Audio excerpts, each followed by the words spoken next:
right, perfect.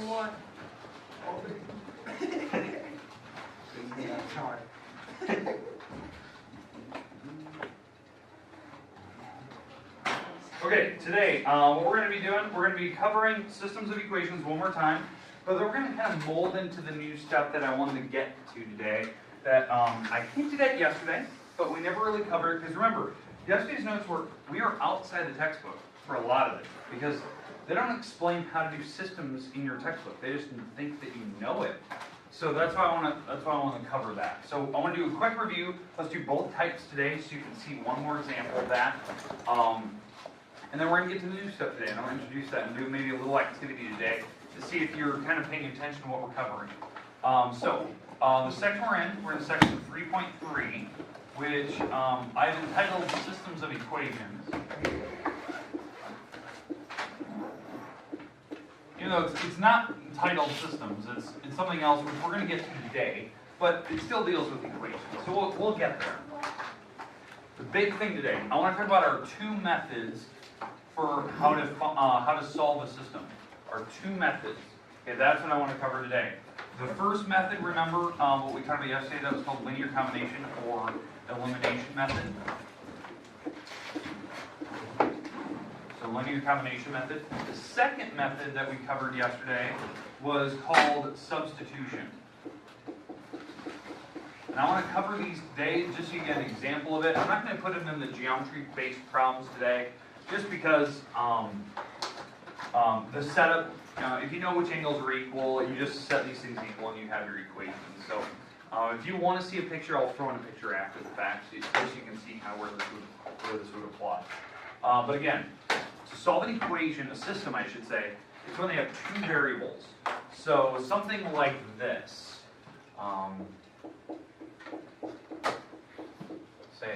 Let's say that that's our first one, and let's say we have 5x plus 2y equals 17. Kind of stick with some weird odd numbers here, just so you can see this, okay? All right.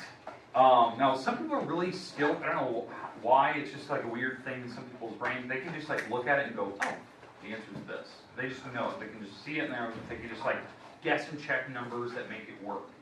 I'm just not that way. It's not my mentality. I've always been the one where I kind of stick with the methods of what I've been taught to actually solve that.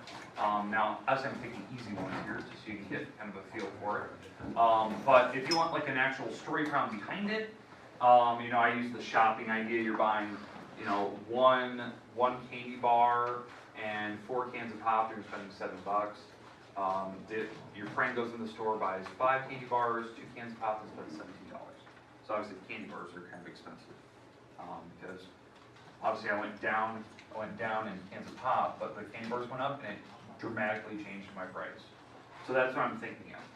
So I'm probably betting on the candy bars more expensive than the can of pop is. Just that's my mentality. That's what I'm thinking out loud, right? Now, let's do it by both methods. So we're going to do this by linear combination, and then I'm going to do it the exact same problem, but we'll do it by substitution. That's why I made this problem, so we can do it both ways. Now, for linear combination method, what do you guys remember yesterday? What were the steps we talked about? So Brandon, give me the stack. They're already stacked, correct? Next step. Pick a certain variable. Pick a variable. Let's pick one. Y. Okay, we'll pick y. Okay, that'll work. Okay, so we're stacked. They are stacked. Why we know they're stacked? The variables are right on top of each other, and it's ax plus by equals c. It's in what they call standard form. This is the form that I want to get it in. Okay, that's the form. It's in that form. It's perfectly written. I don't need to rearrange them. Every problem has a number here. This even has a number up front. There's a 1 sitting there, just so you know every variable always has a 1. So it's in the perfect form as of this moment. Okay? All right. But let's keep going here. So we pick the y. Okay? Fred, next step? Make one row negative. Okay, we'll have to make a row negative. You are correct. That is the, what do we have? Third step? Something like that? We have to make one row negative. And what was the other part of that one? You had that part, but there was another piece to it. One of the numbers has to be the same. Exactly. One of the numbers has to be the same, but one row has to be negative. So that was the same rule, right? Now, we picked the y, correct? So we have to make these two numbers, since we pick y, we have to make these two numbers the same digit. 4s. So multiply and then. Exactly. You could go 4s, we can make them 8s, we can make them 12s, 16s, 20s, thousands, I don't really care. I want to make them the same digit. So, like we were saying, let's make them both 4s. So the top row, we're good to go. I'm not worried about the top row. That's already a 4 sitting there. The bottom row, you're absolutely right. Let's multiply everything by 2. Now when I do this, you have to multiply everything by 2. You can't just do it to one term. You have to do the whole thing. You have to keep the equation balanced. The balancing act. So we multiply the whole row by 2s, we get 10x, 4y, so now as you can tell the 4s are matched. And what is that, 37 times 2, what is that, 34? I did that right. And then, like Fred said, one of the rows has to be negative. So Fred, pick a row that you want to make negative. Top row. Okay, let's do that. And that's all a part of that same rule. Make one of the rows negative. They have to be the same digit, but opposites, negatives. Now it didn't matter which row. You can make the bottom row negative for all I care. One of the rows has to be negative. Now if it's already an opposite, like the y's you picked, you don't have to do that step. Like what Fred was saying. If one of the rows opposite. You wouldn't have to do that if one of them is already negative. Maybe that'll be my second example today. Okay, so now that we're here, we're on to basically the last two rules. We're on rule 4. What's the step 4? Huh? Add up the columns. Add columns. Just add them straight down. So if we add straight down, this makes 9x. We add straight down, that makes 0. We add straight down, what is that, 27? So, because 34 minus the 7, right? We add straight down. And so now we can solve that. So what does my x have to be? 3. Divide this over and you get 3. So that's my answer. This number here that we just found is the 1x number that works for both equations. It works in the top one, and it works in the second one here, and it makes the numbers actually work. So it makes the 7 and the 17. All right, now, what do I have to do next? Plug it back in. Plug it back in. And it doesn't matter which one you plug it into. You can pick, I would just pick the easier looking one. I think the top one's probably the easiest looking. And that 3 is going into what letter? X. So if I go up here to this top one, I'm going to take out the x that was currently sitting there and plug in the 3 into that spot. Now if there's multiple numbers there, like that one had a 1 out front, you'd still keep the 1 there. Now if it had a 2, keep the 2 there, you just put in the 3 behind it. You're going to multiply these together. And now we can solve this. This is an algebra 1 problem. You subtract the 3 over. Because again, you always have to subtract first. Add and subtract first. That's this is the order of operations how you solve equations. You add and subtract first, then you multiply and divide, and then you do exponents and parentheses. That's just how you solve equations. It's SADMET or PEMDAS backwards. Sorry, that's how you solve equations. So we add and subtract the 3 across. You divide by 4, because that's my next step, and we get 1, and that's the one number that makes them both work. Okay, because if you plug a 3 in here and a 1 here, that does make 7. Plug a 3 here and a 1 here, that does make 15 plus 2, which is 17. So it does work. Okay, now, this method is the first one. That was linear combination method. To me, personally, that's my go-to method. I think it's the fastest way to do it. For some people, they like it. Some people hate it. Like, just hate it. Because it's too many weird things going on. Like, why do you have to get the numbers to be the same? Why does it matter to be negative? Because I want to get to one variable. That's the whole goal. Like, I want to solve for one letter. That's what I'm really good at. That's why I'm trying to cancel out the y so I can actually solve. But then you have to find both numbers. You have to find x and a y. Some people forget to do that. They find the 1, but they forget to plug it back in to one of them, or for the original problems. Okay, questions on linear combination method. Now, here's my thing. If you haven't already, write this down. This is something I'm going to expect you to be able to do on homework and the next test coming up. I will test you on this, whether you've been paying attention or not. So it is fair game. I covered it in class. It is fair game for that test. You know, it's not on your textbook.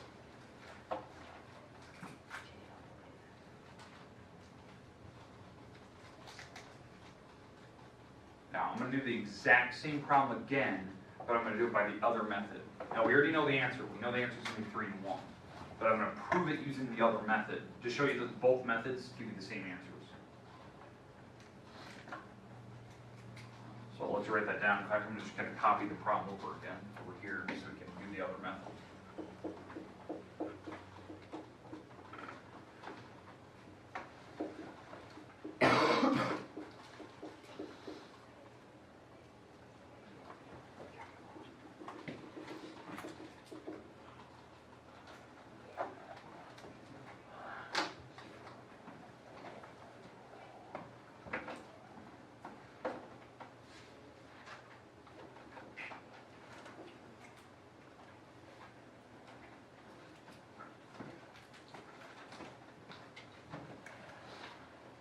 Okay, just a reminder, this week, remember, by Friday's the last day you can retake that Chapter 2 test if you're going to retake it.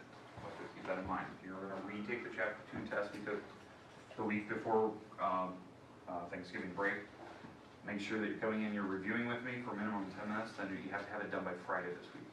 You have a couple more days to figure that out if you want to do that or not.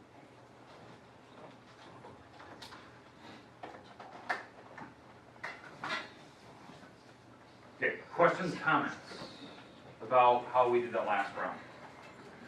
Okay, let's do it by substitution now. Same exact problem, I just recopied it again, but I'm going to do it by substitution. Now, how I know that I can do substitution on this problem, it's because of this problem right here. This part, not that one, the other one. The reason why, how is substitution, why you'd ever choose to do substitution, is when one of the variables, one of the letters, you can get it by itself very easily. Like what I mean by that is that this x, I can get it by itself. Because if I move this 4y across to the other side, what happens to it? 7 minus 4. Exactly. 7 minus 4y. And now I have the x by itself. That's how you know you should be doing substitution. That makes this problem very, very easy. I like this method. This is my kind of go-to. But you could do it by this method over here, by substituting. You get one of the letters by itself. Now, if there was a 2 out front, I would not want to do this, because you'd have to get rid of the 2 before you can start, because you have to have the x by itself, no number in front of it. So you have to divide the 2 off. Okay, but this has an x by itself, very easy. So what I'm going to do is I'm going to go over to this other equation over here, and I'm going to substitute this mess, this thing, in for x. That's substituting. So we're going to replace the other equation with a 7 minus 4y. And it's going into the x because that's the letter that I got by itself. We solve for x. So I'm taking out the x here, and I'm plugging in that 7 minus 4y. Make sense now? And why I'm doing that is because it gets rid of one of the letters. Like the x is gone, that's a single variable problem now, and you can solve it using algebra 1. Now, what I'm betting on is if we do this correctly, like I substituted this mess in and I solved this, we already know what the answer should be. Because the letter that's left is just a y.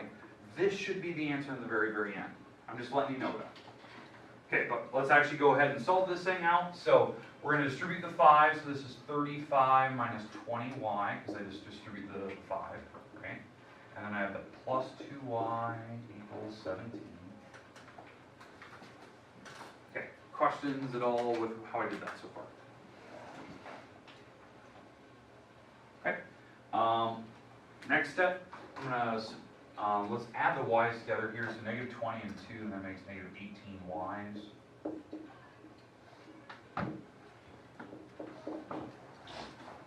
Okay, I'm going to subtract that 35 to the other side, so I get it by itself. If I subtract this 35 to the other side, 17 minus 35 turns out to be negative 18. Am I correct? Okay. So that's 17 minus 35 is negative 18. And then the last step, divide by negative 18. So if I divide by negative 18 to the other side, I get y is equal to 1. And we already said that. That was giving me our answer before we even started the problem. I already knew it. It was over here. This process is just the other way to do the same problem. But again, some people really like that. That's just algebra 1. Solve for a single letter. Distribute. Move things around. It doesn't take all these weird steps. Then you can plug the 1 back in. So I'm going to take that y, plug it back in. I can go to one of these. I'll go to the other equation over here, and I'll just plug the 1 in. and it's going into the y, because the y is equal to 1. So then that's 4 minus, 7 minus 4, which this turns out to be 3, and that was the answer we said earlier. Right? X is 3, y is a 1. Some people like that, some people don't. I don't care which one you want, you have to be able to do one of them. Alright, questions, comments about this problem?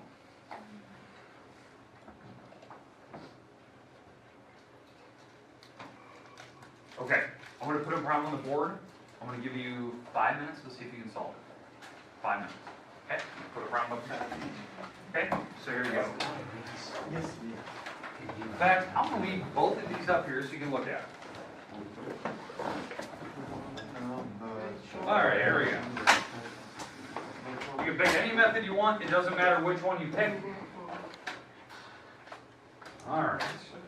Let's see, let's go with a... Wow, cool. Like you just did 3x something. plus 2y equals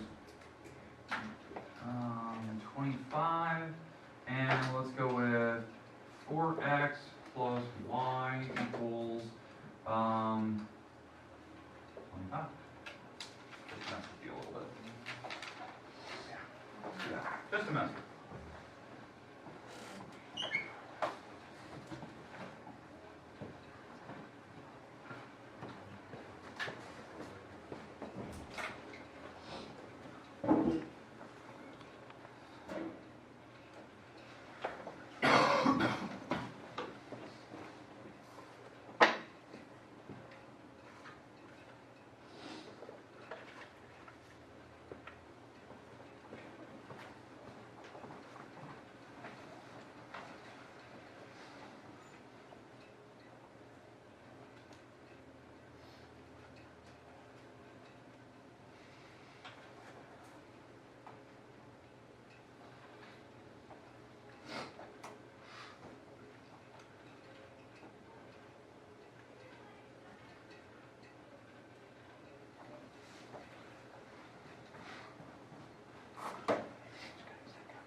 You can pick any method you want. I've left both on the board. You're trying to solve for x and y.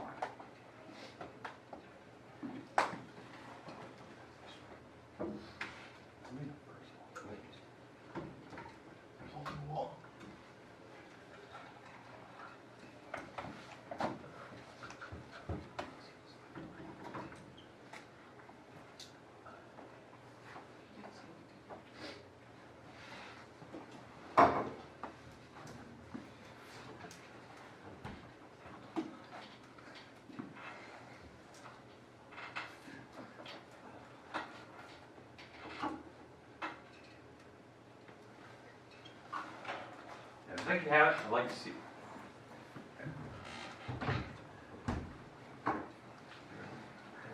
Okay. Nice. Nice. You guys have, I heard you guys are being pretty good at this already. Nice. Nice.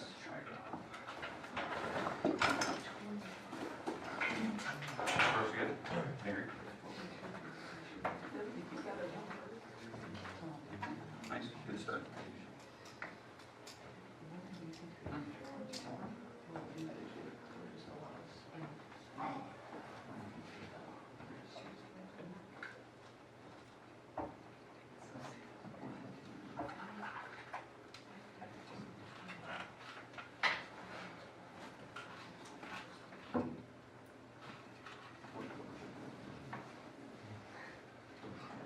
Alright, the goal is to find both letters, both variables.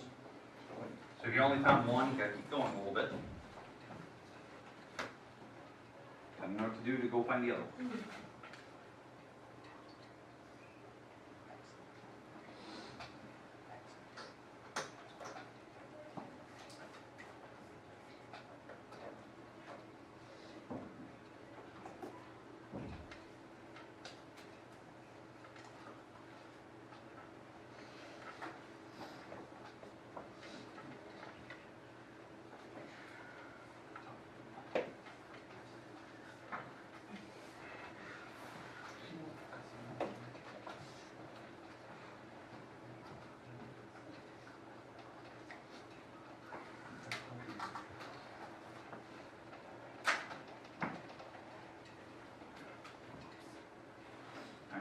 anyone want more time or want me to check their answers, see if they're right? Check most of these, I'm sure about that.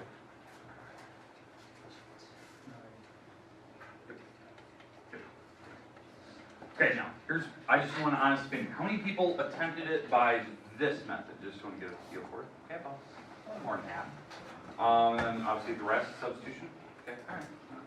Alright, and again, it's just kind of a personal preference. I try to give you multiple strategies because some people like one, like the other. It really doesn't matter. It gets you to the same answer. So that's really all I care about. I'll probably do the one that the majority of people did, since I already checked some of your answers that were correct. So I'll do it by the linear combination method. So they're already stacked on top of each other. That's why I'm going to kind of stick with that method. Okay, so we stacked them, so the x's are on top of each other, the y's, and then the numbers. On this particular case, it doesn't matter which letter you pick. What letter do you guys want to choose? One. Okay. All right. So I want to make these the same number. So probably what I'm going to do on this part is I'll probably just multiply the bottom row by 2. The reason why is that I want to make them both 2 y's. If you picked x's, maybe you want to make both x's 12s, or maybe you want to make them 24s or something like that. It doesn't really matter. You make them 60s, really. But again, you're just trying to make the variable the same. So I'm going to pick the y, and I'm going to make them the same. So the top row I'm going to leave alone. That's already good to go. But the bottom row, I'm multiplying everything by 2. So this is 8x, 2y, and a 50. So multiply the whole row. Now, that's getting the numbers to be the exact same. Now, I need to make one of the rows negative. Which row? Top. Okay, let's make the top row negative. Because they have to be opposites. Now, if I already had a negative sign, you don't need to worry about it. But I do need to make them opposites. So I need the y's to be the same but opposite numbers. Okay, so now we can add straight down, because now all the numbers match. So if you add straight down now, we get 5 x's. If you add straight down, it's gone. Add straight down, you get 25. Because negative 25 and 50 make 25. And you divide, and yes, your x is 5. And that was the number I used to make it. Now, that's where a lot of you got. Most of you went on. But what do I need to do next? Plug it back in. You have to plug it back in. And it really doesn't even matter which one you plug it into. It has to one of the originals. I would always say plug it into the easier looking one. To me, the easier looking problem is probably the bottom one. This one. The reason why, the y doesn't have a number in front of it. That's why I think it looks easier. But again, that 5, what letter is it going into? X. So this is 4 times 5. It's going into the x because that's the letter it is, right? X is 5. So then this is 20 plus y makes 25, and so the y common sense has to be 5. Just common sense, 20 plus 5. That's how I think. Or you just subtract the 20 across, however you want to think of this. Okay, questions, comments? Yes? I was not close at all. Not close at all. What did you do wrong? We figured it out. Did you get your y to be the same number, or did you just add straight down? I got x equals 3.42 Whoa. and y equals 8.67. 3.42. What happened? What happened? Divided by 4. And then, okay, so. Oh, here's what you're wrong. Okay, I can already tell you right away. Okay. When you solve and you move this over to the other side, and you know, like you divided by 4, you'd have to divide the y by 4. Yeah, so I would not do that. What I would have done is subtract the 4x to the other side. So 25 minus 4x, and that's what it would have. So, alright. So, you were trying to do substitution, which is fine. Fine. But remember, the goal when you do substitution, just move 4x to the other side to get the y by itself. So then that y is equal to 25 minus 4x. And then that 25 minus 4x, that goes into the y letter up here. You just plug in the y. Alright. Okay. Okay. You were trying to solve for x, which is fine. You can do that. But yeah, what you're doing is you're moving the y over and dividing by 4. Everything's divided by 4. It would have been a train wreck. Oh, not. You made it way too hard. So. Okay. Questions, comments? That was a good question. Any other questions you have on these problems? Seems like pretty good mastery of it. Hacking over practice more before I, give you homework and stuff. Okay, next. Now, there was something I was hinting at yesterday, that there's this mysterious third method of doing these problems. So if you don't like any of these methods, there is a third way, but it is longer. It's not harder, it takes longer to do it. And in fact, it takes artistic skills. If you're very good at drawing, you could actually get the answer. Like, really good at drawing. And that's what we're going to go into. We're going to go into what they call linear equations. So we're still dealing with equations. So let me move the camera here, and then we'll get started with the notes here. Okay.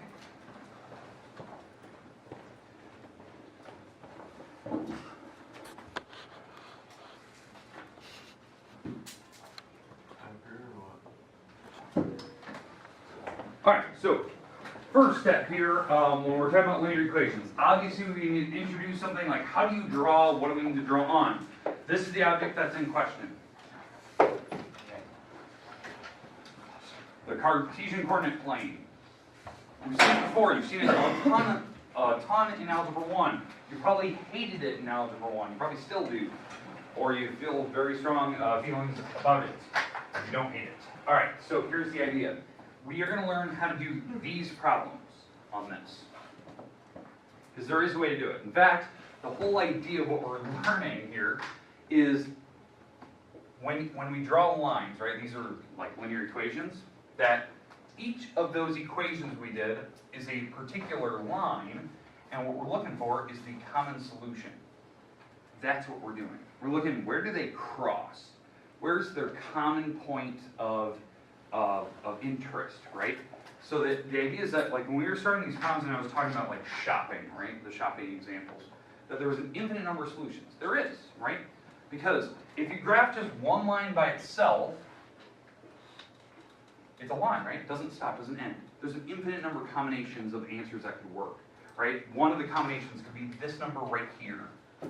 This location right here is a solution. You know, that is 3, 3. That's one solution. Another solution is up here. Maybe that's -1, what is this? 1, 2, 3, 4, 5, 6. -1, 6. So there's infinite number of solutions where this is the x number and this is the y number. But when you have two lines cross each other, when two lines cross, they have a common solution. Now there's only one answer. It's the one spot where they both meet. That's what we're doing. That's what that whole math is. Even though I put, story problems on it, we're trying to find an x and a y that, both equations work, or, you're shopping, you're trying to figure out the prices of items. It's because there's two different lines happening, and you're finding the spot where they crossed each other. So if you're really good at drawing, sketching, you could get the same answer, that 5 out of 5, that 5, 5 answer on that problem by doing this. Now, obviously, to graph those, it takes a little bit of skill. Number one, you've got to know how to graph lines, right? Those are lines. So we're going to talk about that. That's our last section, basically. Can you draw a line? Can we figure out where they cross? Okay, now, one of the things is, when drawing lines, is you've got to know how it's tilted, like what the tilt is, and we have a name for that. Anyone happen to know when you tilt the line, what that's called? What, heard it? Slope? It's called slope, yeah. And that's what we're going to talk about today. So we're going to do this slowly by slowly as introduce how to draw a line. So today, we're talking about slope. That's going to be our main term today. It's called slope. Or a big fancy term for it is called a rate of change. It is called an average rate of change.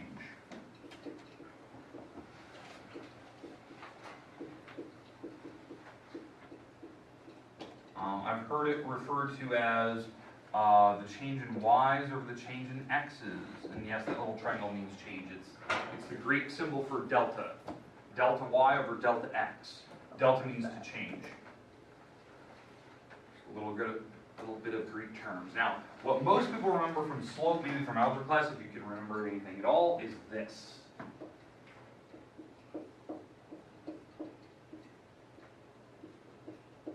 How many people remember that from algebra class? You subtract y's, you subtract x's. That's the go-to formula. That is the formula how you find the slope. And slope is a tilt. That's all it is. A lot of people don't really think of that. It's just, how do you tilt a line? Like, how do you draw it? That's all it is. Now, to get to this formula, you need at least 2 dots on the graph. So something like this. Maybe I use this dot right here, and I use this dot right here. If I have two points of interest, I can find the tilt between them, the line that connects them. Right? So let me draw this. There. That. That's a line, right? It's connecting the 2 points, has arrows going both directions. There is a tilt to that. There is a tilt. Now, how do I figure out what that actual tilt is? It's called slope. It's this formula. Now, what we need for this formula, obviously, x's and y's, you need coordinates. We need coordinates. Now, this coordinate right here, does anyone happen to know what this is? 3, 1. 3, 1. Now, how we number that? Because you are correct. You always give me the x-axis number first. You have to pick an elevator before you go up and down in it. So I'm picking, so if this is like the middle of a hotel lobby, these are your elevators. 0 elevator, 1 elevator, 2, 3, and then you have to go up to the first floor. Now, this is 0 elevator, -1, -2, and you pick your elevator, and then you go up and down. So that's why that's 3, 1. So that's going to be one of my coordinates, right? These are x's, these are y's. Okay. This coordinate right here, what do you think it is? 5, 4. Say it again? 5, 4. 5, 3. 5, 3. Sub 3. Sorry, it's really hard to see from the back row. All right, so 5, 3. That's my second coordinate. That's this one. Remember, x numbers always come first, y numbers come second. And now when we take those 2 numbers and I plug it into my formula, I'm using the y numbers. So what are the y numbers in both of these coordinates? 1 and 3. Those are the numbers go on the top. And you can put them in anywhere you want. So in fact, I'm going to do this. I'm going to go 1 minus 3.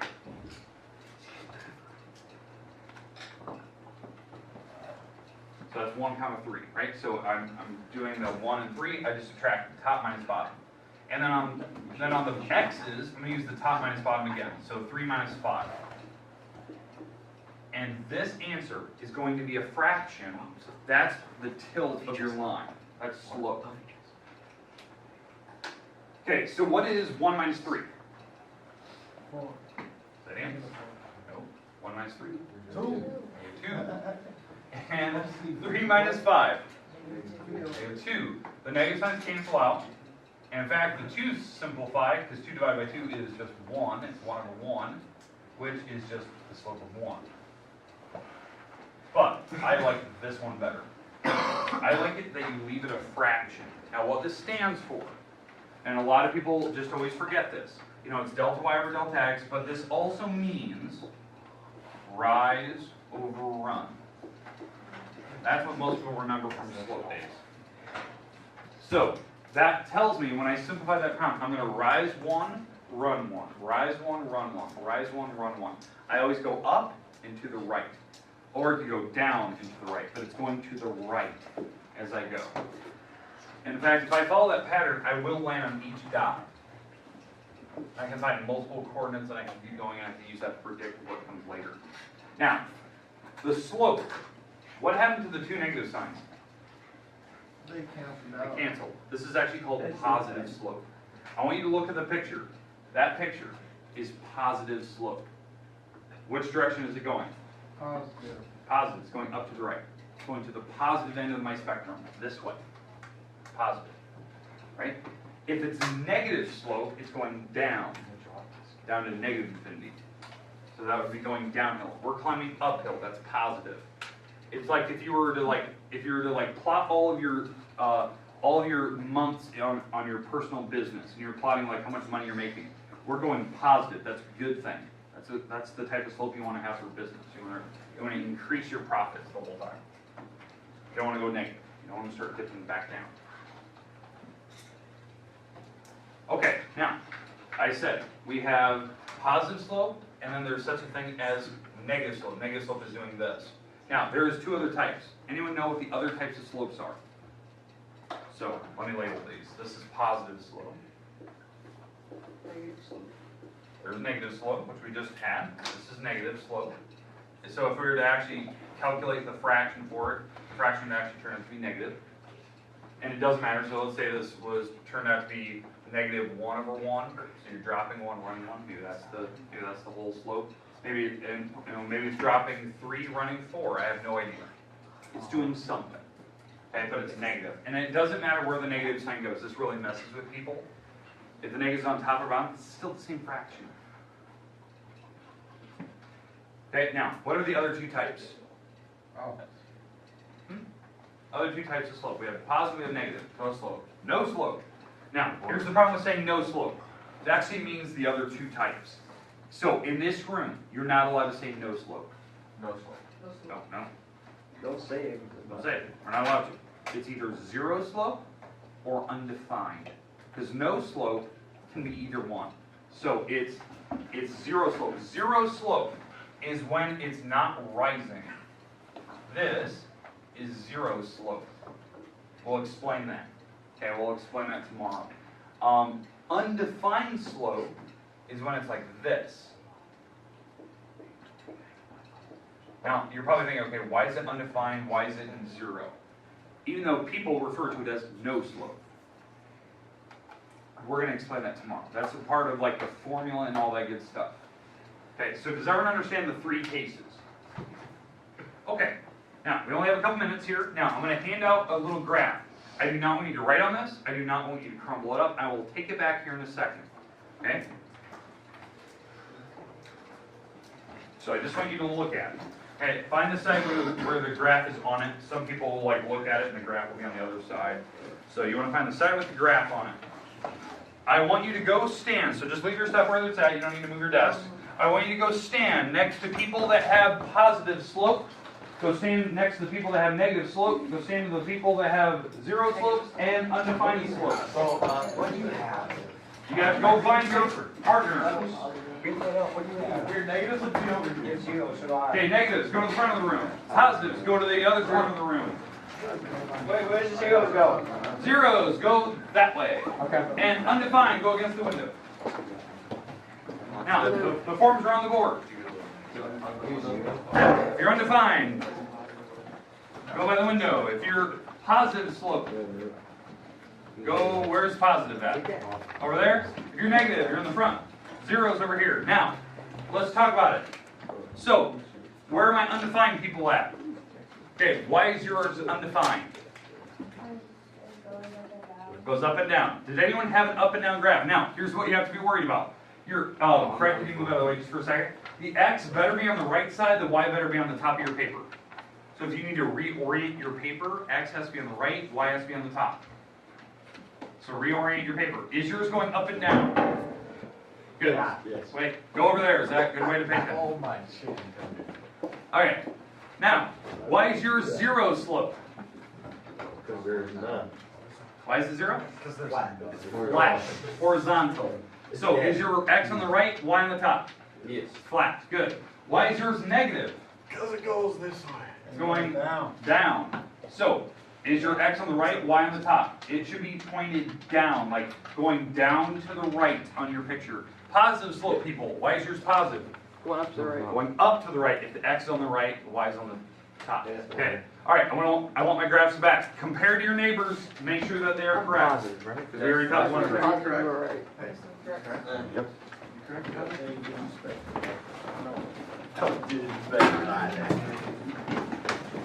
Perfect. I want my graphs back, please. Oh, you pulled it up. Oh. I didn't come Fine. Yeah. Okay, I want my graphs back. Make sure I get them. I'm gonna walk around the collector. Perfect. Did I get all my graphs? No. I'll give them that. Last round, maybe some people have. Anyone else have any graphs that I need? Perfect.